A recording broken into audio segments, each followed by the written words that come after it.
crime, poverty, abuse. What was the root of these problems? Throughout my life, I've had friends fall victim to these, and I could never understand why.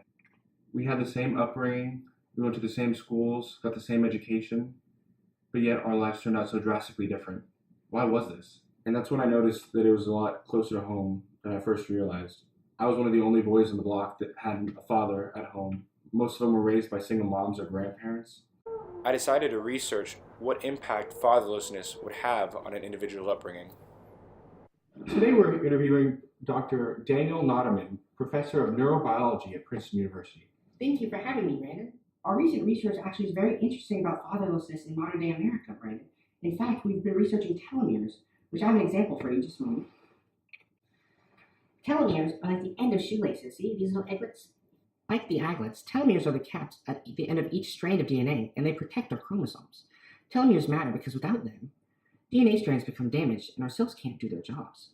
Telomeres determine your cellular age and thus have a direct impact on cellular life expectancy. Kids' telomeres are shortened around 16%. This shortening has a direct impact on life expectancy. Children are put at immediate disadvantages because they are not able to fulfill their life expectancy goals. For example, modern Americans live around 78.74 years, but kids growing up without fathers have their life expectancy cut to 66 years. That's 12 years off, and that is simply unacceptable. After my interview with Dr. Noterman, I decided to do some research on my own and interview some families with fathers and without fathers. First, I met with the Williams family, mother Mackenzie, father Gino, and son Dominic.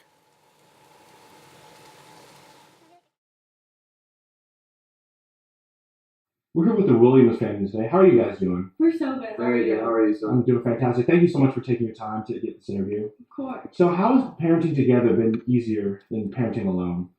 Well, I think that parenting is a team effort, and without her, it'd be impossible to raise our beautiful son, Dominic. Teamwork. How have you guys worked as a team to parent little Dominic? Well, I think it's really a collaborative effort to raise our child. I mean, Gino had to sell his restaurant to be able to be with Dominic more, and sometimes he takes him to school, and sometimes I take him to soccer practice, and I think it really helps having two parents. Interesting. So how have you guys really raised Dominic differently than you guys were raised yourselves?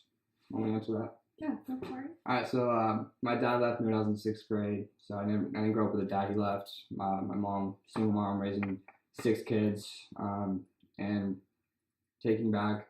The huge lesson I took from this was he taught me what not to be. So raising little Dominic, I've really been present. I've had a huge presence in his life, and I've been there, supported him, went to his soccer games, to baseball games, and just like.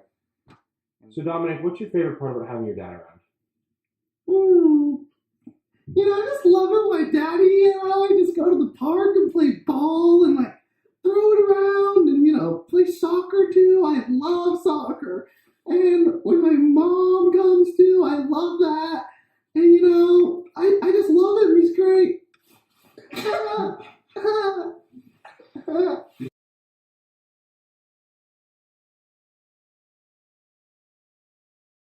Well, thank you for your time today, Williams family. I really appreciated it, and it's given me great insight on what a great family looks like. Of course, happy to help. Appreciate You're welcome, Mr. Brandon.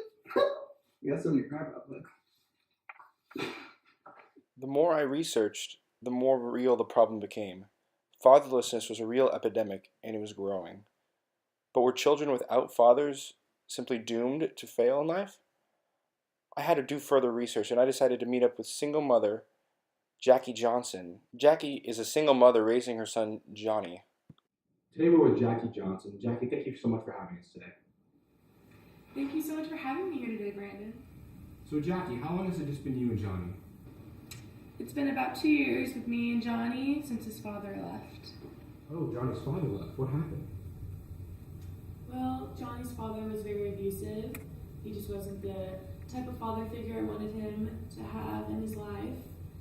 He was an alcoholic, he abused drugs a lot, and he just wasn't a good influence. So you really had a full gamut of negative influences on your son. And so did you leave or just take Johnny with you? yeah, eventually Johnny and I just decided it was enough, and so I decided to take him, and we left, and it's been better ever since. Interesting. So how's it been better for you and Johnny since you've left? I mean, it's definitely been a lot better since we left him.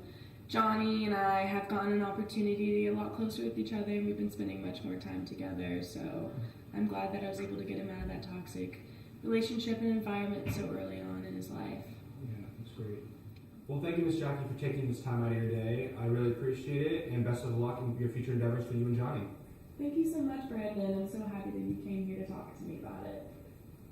My interview with Jackie really encouraged me about the outlook on kids growing up without a father in their home. While my research and interviews with Dr. Noderman and the Williams family lead me to conclude that children are undeniably better off with fathers in their lives, this does not paint the entire picture. There are brave mothers like Jackie out there who, by removing poor father influences, can improve a child's chance to succeed. Jackie and her son Johnny prove that even without a father in your life, you don't have to fall victim to circumstances and simply become another statistic. You may just simply have to fight a little harder.